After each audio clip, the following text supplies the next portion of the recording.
감사합니다. 하나님의 말씀은 요한복음 5장 1절입니다. 요한복음 5장 1절.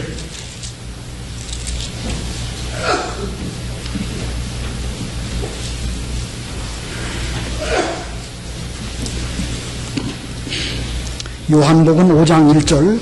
그 후에 유대인들의 명절이 되어 예수께서 예루살렘으로 올라가셨다. 예루살렘에는 양의 문 곁에 히브리어로 베데스다라 하는 못이 있었는데 거기에 행각 5이 있었다. 이 행각들에는 수많은 병자들, 맹인들, 다리 저는 자들, 혈기 마른 자들이 누워 있었다. 그들은 물이 움직이기를 기다리고 있었으니 이는 주님의 천사가 가끔 못에 내려와 물을 움직이게 하는데 물이 움직인 후에 맨 먼저 들어가는 자는 어떤 병에 걸렸든지 나았기 때문이다.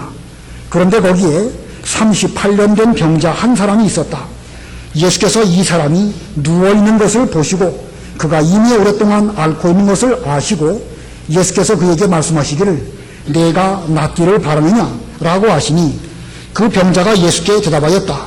주님, 물이 움직일 때에 저를 못에 넣어줄 사람이 없습니다. 제가 가는 동안에 다른 이들이 저보다 먼저 내려가곤 합니다.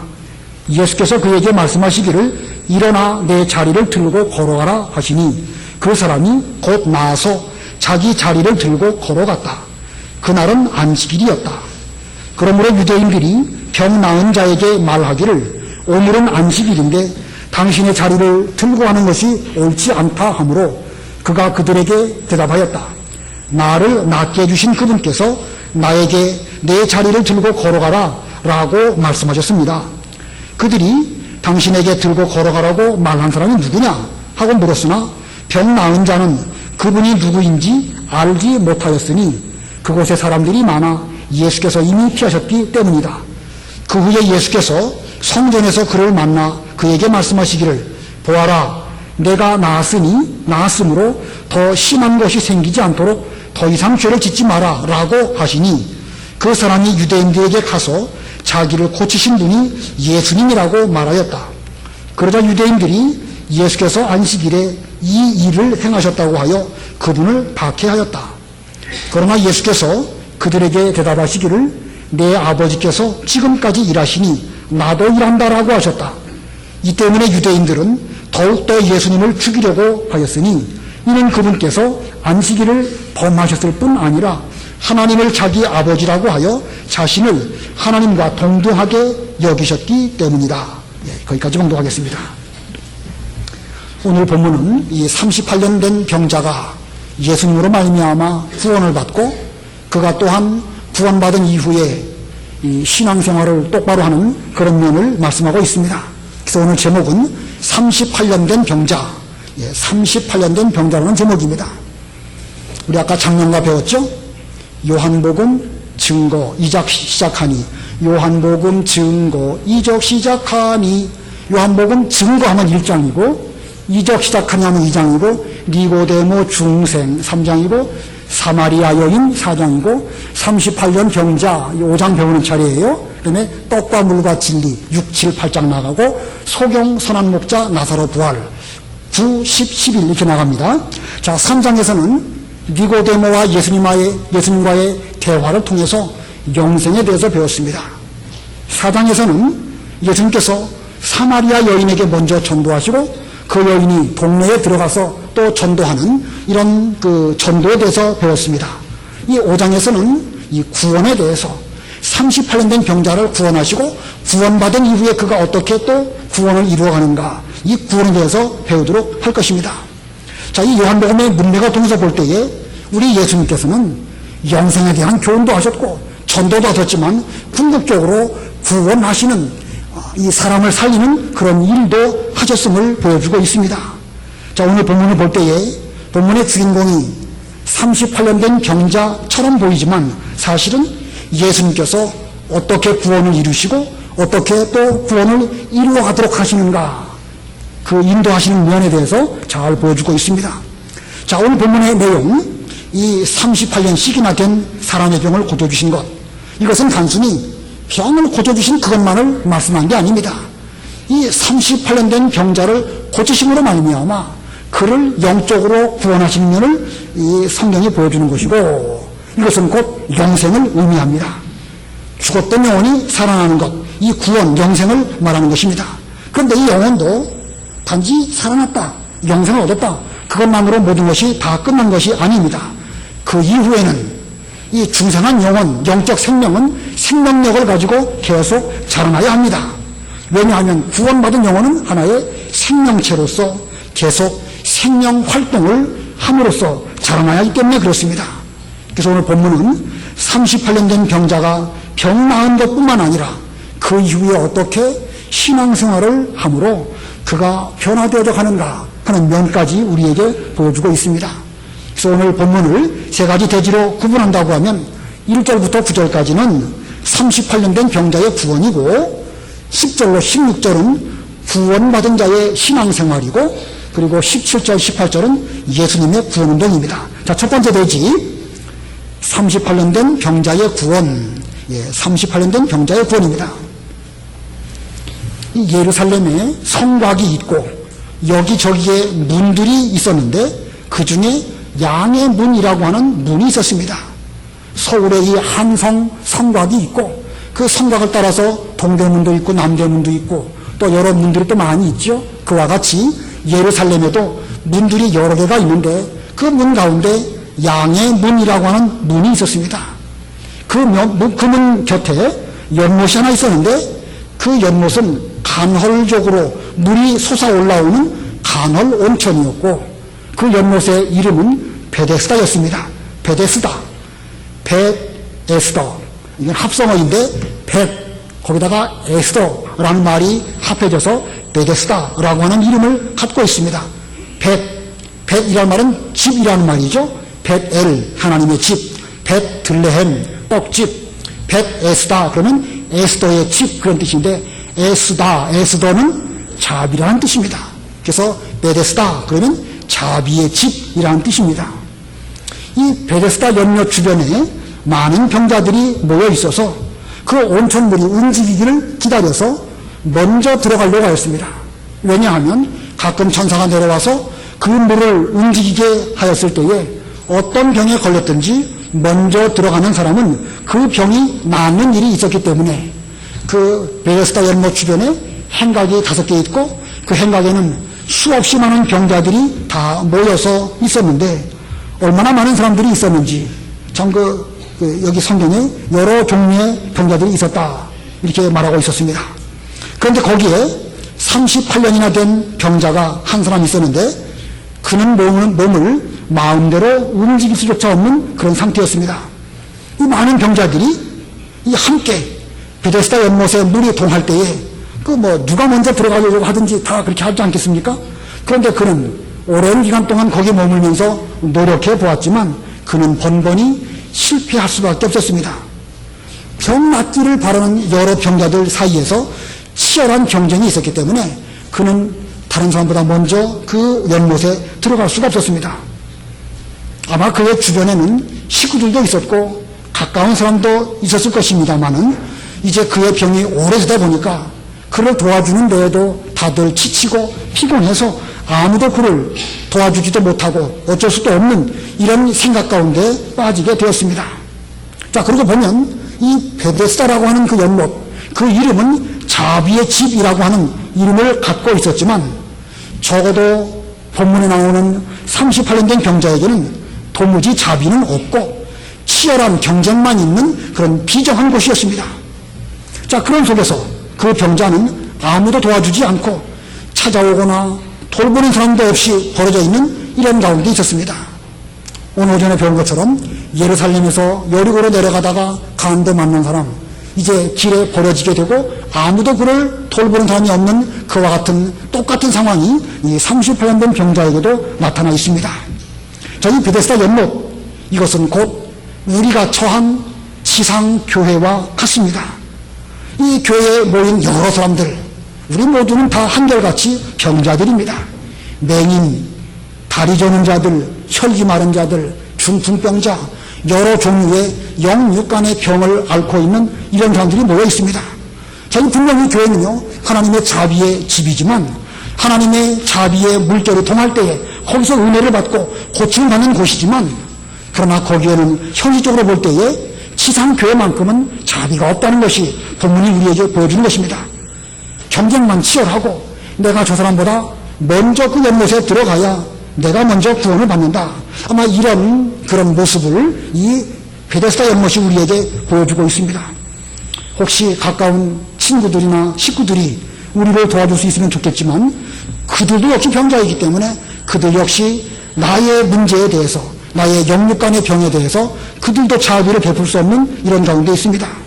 자, 우리 모두 이 38년 된 병자처럼 아무도 내게 관심을 갖지도 않고 관심을 갖는다고 해도 도와줄 수 없는 이런 상태로 내팽개쳐져 있는 이런 가운데 있습니다. 자, 어떻게 해야 우리들이, 어떻게 해야 이 38년 된 병자가 병고침을 받을 수 있을까? 이 병고침을 받는 방법, 본문에서 세 가지 소지를 말씀드리겠습니다. 병고침을 받는 방법, 그 중에 첫 번째는 예수님을 만날 것입니다. 예수님을 만날 것.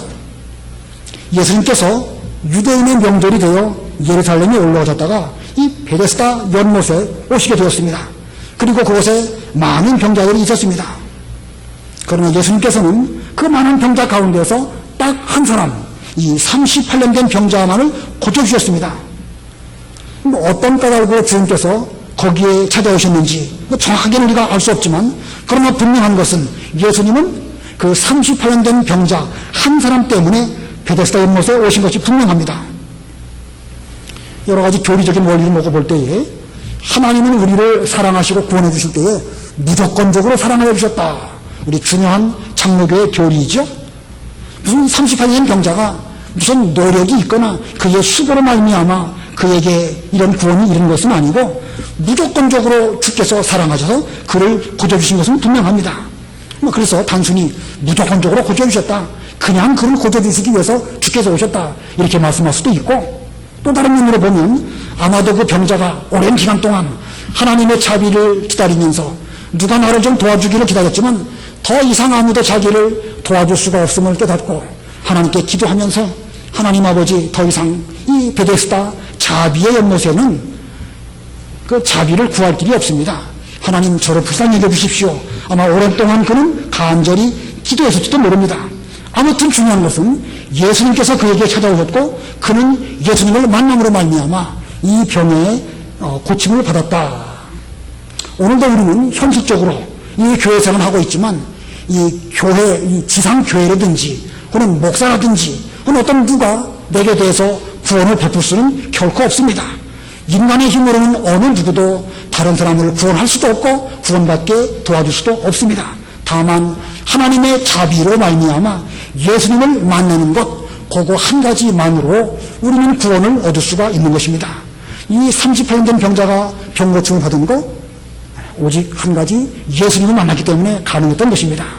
두 번째, 병고침을 받는 법의 두 번째, 낫고자 하는 마음을 가질 것입니다. 낫고자 하는 마음을 가질 것. 본문 6절, 7절 우리 다 같이 읽겠습니다. 6절, 7절 시작. 예수께서 이 사람이 누워있는 것을 보시고 그가 이미 오랫동안 앓고 있는 것을 아시고 예수께서 그에게 말씀하시기를 내가 낫기를 바라느냐라고 하시니 그 병자가 예수께 대답하였다. 주님, 물이 움직일 때에 저를 못에 넣어줄 사람이 없습니다. 제가 가는 동안에 다른 이들이 저보다 먼저 내려가곤 합니다. 자, 이 자비의 집으로 예수님께서 찾아오셨습니다. 그리고 그 병자를 보시고 그가 오랫동안 병에 앓고 있는 것을 아셨습니다. 그리고 물으셨습니다. 내가 낫기를 바라느냐? 내가 낫기를 바라느냐? 이렇게 주님께서 말씀하실 때에 뭐라고 답을 해야 올바른 답이겠죠? 예, 낫기를 원합니다. 이렇게 말해야 정상인데 이 38년 된 병자는 낫기를 원합니다, 이렇게 말씀드리지 않았습니다. 주님, 물이 움직일 때마다 저를 못에 넣어줄 사람이 아무도 없습니다. 제가 가는 동안에 다른 사람이 먼저 들어가는 바람에 저는 오랫동안 이 옆에 있었지만 지금껏 들어가지도 못했고 병 낫지도 못했습니다. 여러분 보시기에 지금 이 병자에게는 이 마음 상태가 어떤 것처럼 보이죠? 지금 심상탄이나 하고 있는 거예요.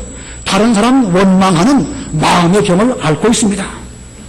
오랜 시간 동안 베데스다 연못에서 머물면서 보니까 몸뿐만 아니라 마음의 병도 점점 심각하게 된 것입니다. 우리도 이 같은 마음의 병 생기지 않도록 조심해야 됩니다. 특별히 다른 사람 원망하는 병, 그거 걸리지 않도록 조심해야 됩니다. 오래 믿으면 원망했던 병이 나올 수 있을까요? 사실 그래 정상이지요. 믿는 일을 오래 하면 오래 할수록 더 원망하지 말고 인격적으로 진도해야 되는데, 이상하게도 오래 믿으면 오래 믿을수록 더 많이 원망하고 더 많이 여러 가지 심사한탄이나 하는 이런 것들을 종종 보게 됩니다. 왜 그러겠죠?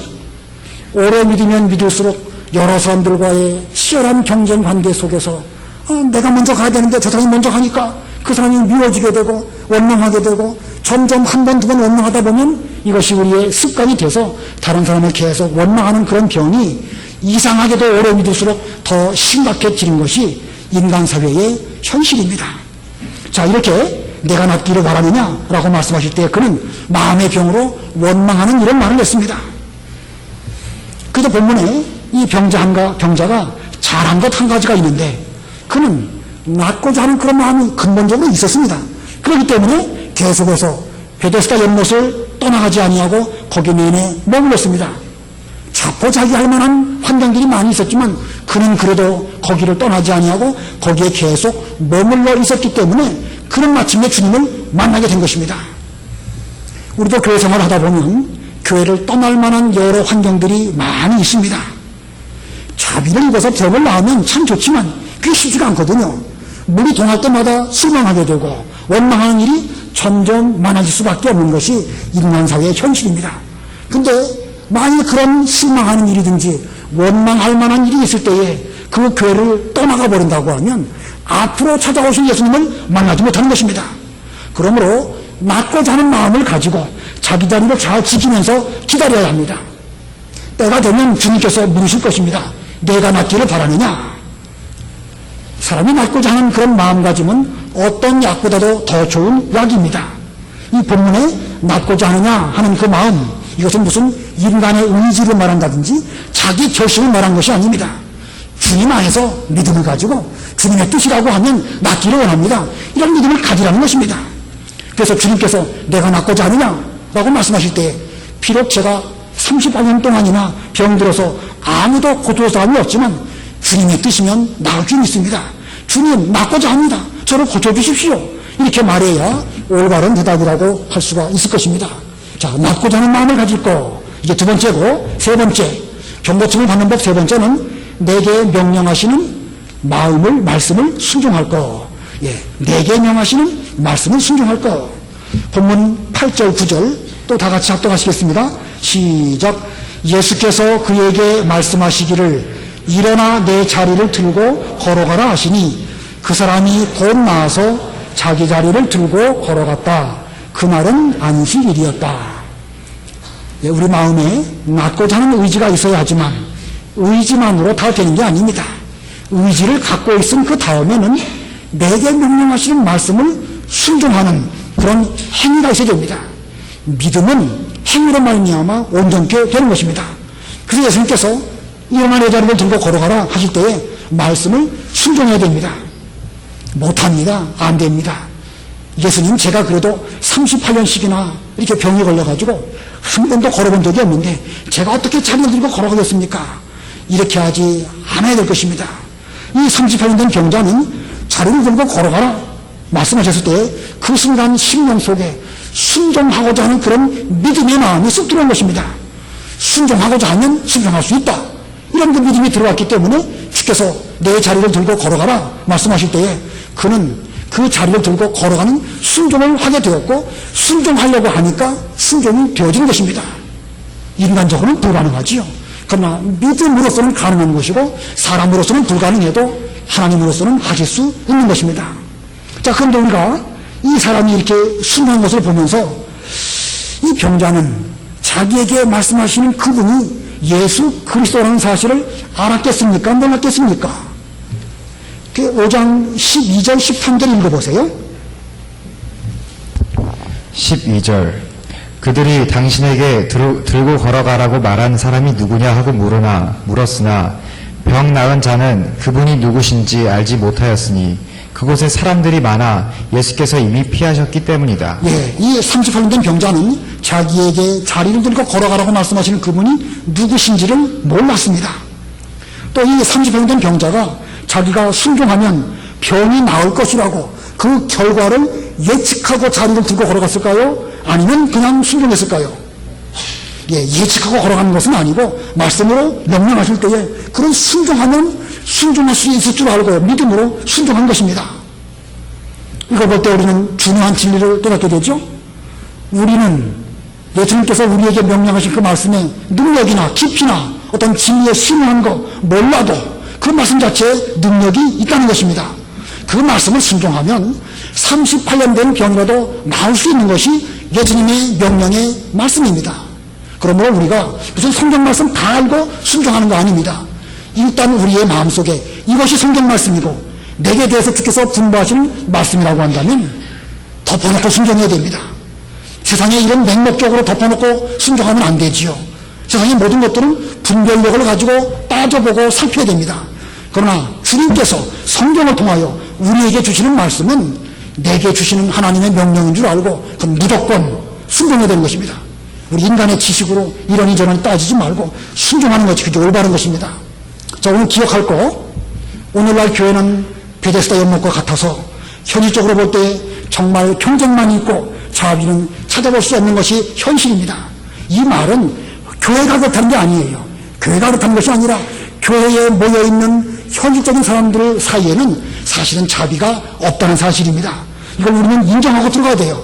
그래도 우리가 해야 할 일은 예수님을 만나는 그런 교회가 되어야 될 것이고 또 거기에서 낮고자 하는 마음을 가지고 그 자리를 떠나지 말아야 될 것이고 또 내게 대하여 명령하신 말씀을 순종하는 우리들이 되므로 우리 모두가 다 영육간에 여러 질병들을 앓고 있지만 이 병을 예수님으로 말미암아 고침을 받는 우리 모두들이 다 되기를 바랍니다. 그다음에 두 번째 대지로 구원받은 자의 신앙생활입니다. 구원받은 자의 신앙생활.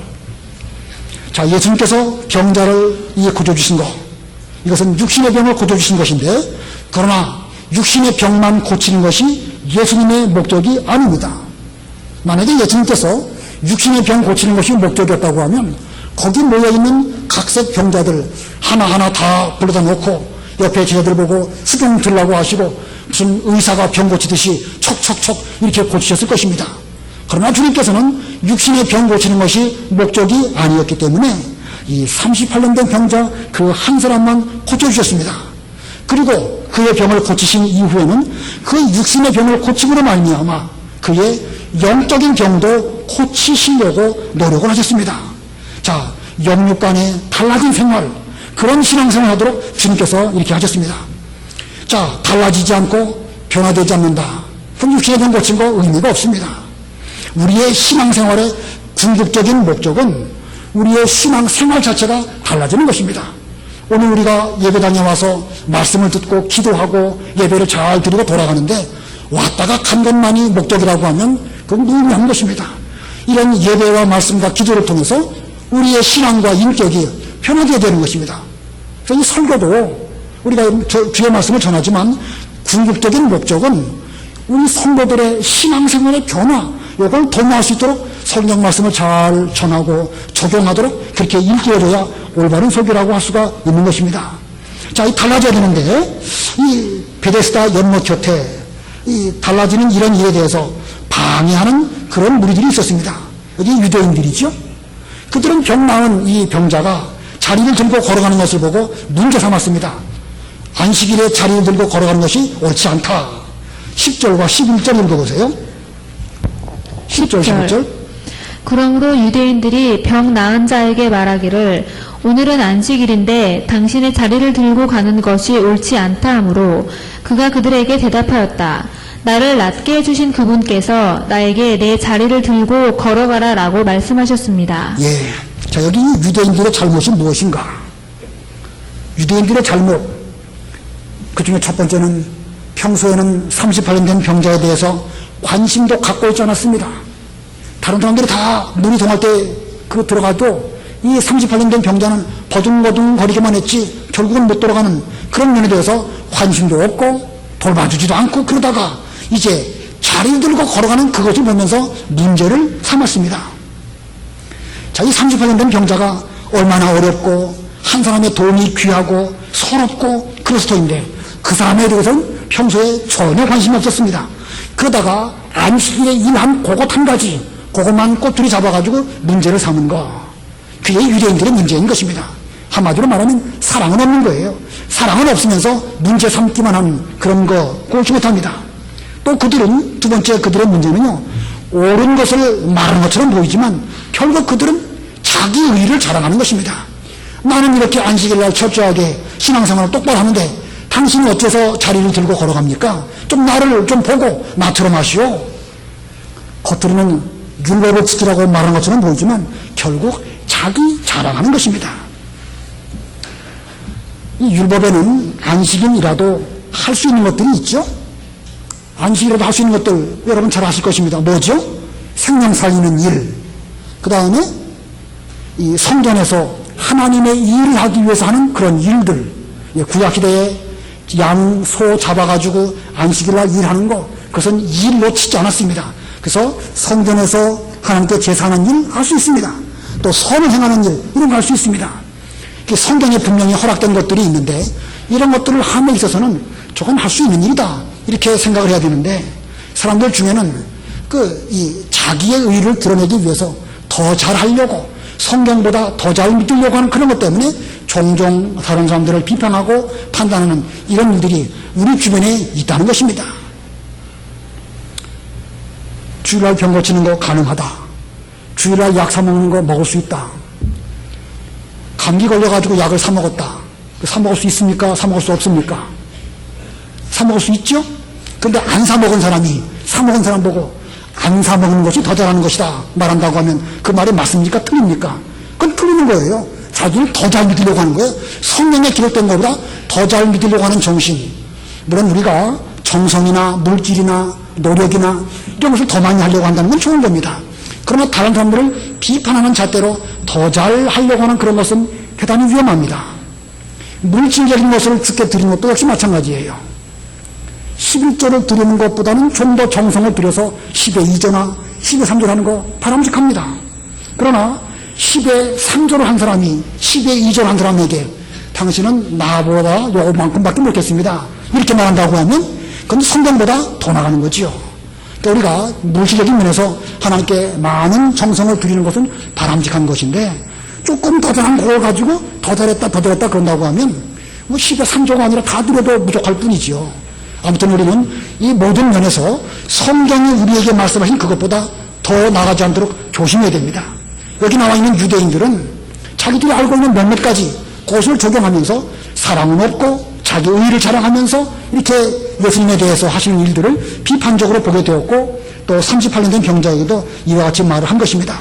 자, 이게 우리의 처한 현실이에요. 이런 일들은요, 예수님 재림하실 때까지 계속 있을 것입니다. 그런 게 없다고 하면 그건 신앙생활이라고 말할 수가 없죠. 인간들이 모여있는 가운데에서는 더 잘 믿어보려고 하는 노력이 있을 것이고 그런 가운데에서 비교되기도 하고 또 뭐 못한 면도 드러나기도 하고 이런 복잡한 일들이 있습니다.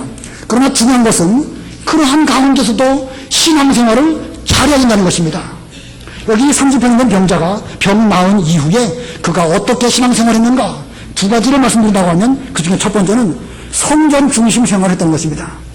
성전 중심 생활 14절 읽어보세요. 14절. 그 후에 예수께서 성전에서 그를 만나 그에게 말씀하시기를 보아라, 내가 나았으므로 더 심한 것이 생기지 않도록 더 이상 죄를 짓지 마라 라고 하시니. 예수님께서 성전에 가셨을 때에 38년 병 걸렸다가 나은 그 사람을 성전에서 만나셨습니다. 그러고 보면 이 병자는 지금 성전 중심 생활을 하고 있는 것을 우리에게 보여줍니다.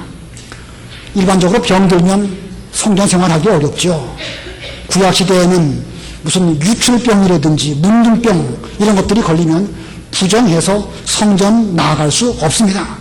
본문의 이 사람은 뭐 그런 정도의 병은 아니지만 발병한 이후에 오랜 기간 동안 베데스다 연못 근처에는 있었을지 몰라도 성전에는 잘 가지 못했을 것입니다.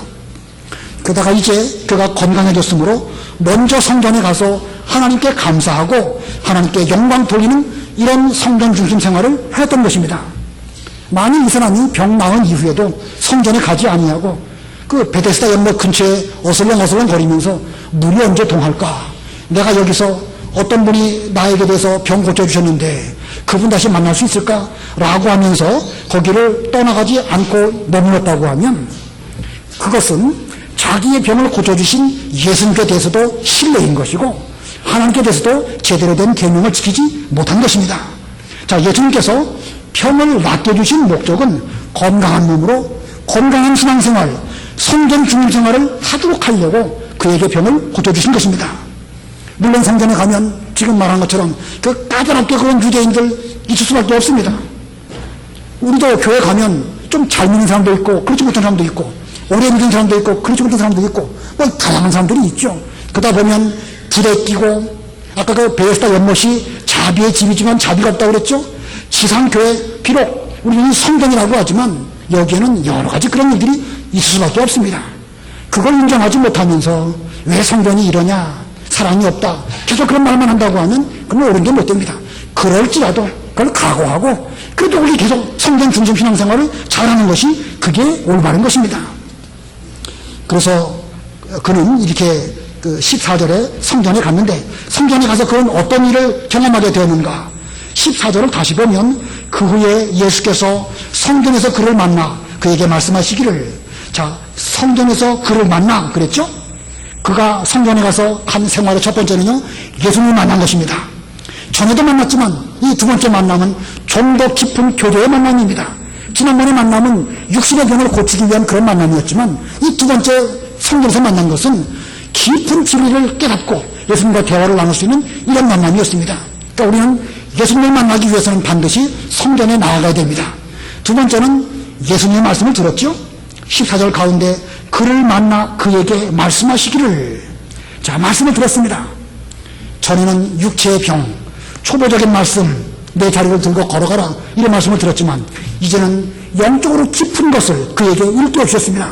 그리고 말씀하시기를 더 심각한 것이 생기지 않도록 더 이상 죄를 짓지 마라 이렇게 말씀하셨습니다.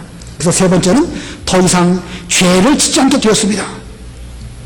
이 38년 된 병, 그 원인은 분명 죄값으로 온 것입니다.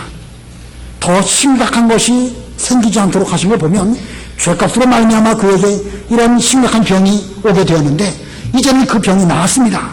자 그런데 병 나은 것만 기뻐하면서 자칫 죄에 대해서는 둔감해지지 말아야 될 것입니다. 그래서 주님께서는 성전에서 그에게 말씀하실 때 더 심한 것이 생기지 않도록 더 이상 죄를 짓지 말아라 이렇게 말씀하셨습니다. 이 죄값이 얼마나 무서운 것인가. 한 번 죄를 지으면 38년씩이나 참 꼼짝도 못하고 알아눕게 되는데 다시 또 죄를 지른다고 하면 그 죄는 몇 년짜리 병이 걸릴지 참 대단히 심각한 죄가 찾아올 수밖에 없습니다. 그러므로 주님께서는 더 이상 죄를 짓지 말고 죄 근처에도 가지 말라고 이렇게 말씀하셨습니다. 이것이 성전 중심 생활을 하는 사람들이 받는 복입니다. 예수님을 만나고 예수님의 말씀을 듣고 그 말씀의 은혜를 입어가지고 죄에서부터 떠나는 생활을 계속해서 해나갈 수 있는 이런 생활, 이것은 성전 중심 생활을 하는 사람 아니고서는 이런 은혜와 복을 받을 수가 없는 것입니다. 그러므로 우리 모두는 이 성전 중심 신앙생활, 이 일을 위해요. 주께서 우리에게 병도 낫게 해주셨고 영생도 주셨고 천도도 받게 해주셨고 오늘날까지 이렇게 인도해 주셨으니까 하나님 교회 중심 신앙생활 잘 하시는 그런 우리 모두들이 다 되어야 되겠습니다. 그러면 병 나은 자의 두 번째 생활, 그의 두 번째 생활은 예수님을 전하는 생활입니다. 예수님을 전하는 생활, 간단하게 말하면 전도죠. 전도. 본문 15절 16절 읽어보세요. 15절 그 사람이 유대인들에게 가서 자기를 고치신 분이 예수님이라고 말하였다. 그러자 유대인들이 예수께서 안식일에 이 일을 행하셨다고 하여 그분을 받게 하였다. 예, 이 병 나은 사람이 한번 성전에 들어갔다 오므로 아주 많이 변화되었습니다. 그를 나아가서 예수님을 담대하게 그 유대인들에게 자기를 핍박하며 그 문제 삼는 그들에게 대해서 나에게 자리를 들고 걸어가라고 말씀하시고 내 병을 궁극적으로 낫게 하신 분은 예수님입니다. 많이 달라졌죠? 옛날에는 불평이나 하고 원망이나 했던 그였는데 그는 그 입으로 원망하는 입이 아니라 예수님을 전하는 이런 그 입이 되었습니다. 처음에는 예수님도 몰랐고 자기가 병 고침을 받고서도 자기에게 그런 병 고침을 해주신 그분이 누군지도 몰랐습니다.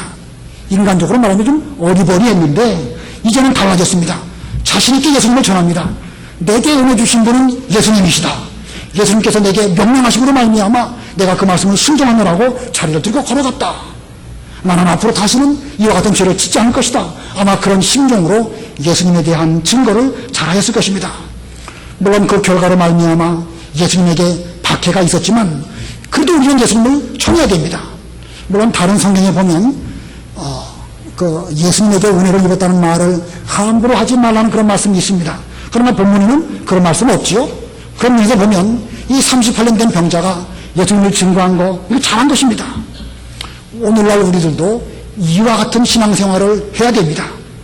구원받은 성도로서 오늘날 우리가 해야 될 두 가지 생활, 본문을 근거해서 말한다고 하면 첫 번째는 무슨 생활이요? 성전 중심 생활. 두 번째는 예수님을 전하는 생활. 나만 믿지 말고 나만 구원해서 은혜 받지 말고 다른 사람에게도 영생을 얻도록 잘 인도하는 것. 오늘 아침에 말씀드린 것처럼 영생 얻었다고 하면 강도 만난 자로서 영생 얻었다고 하면 우리는 계속 교회 생활을 통해 가지고 또 다른 사람을 올바른 이 영생의 길로 인도하는 이거 우리가 마땅히 해야 될 일이고 그게 바로 전도인 것입니다.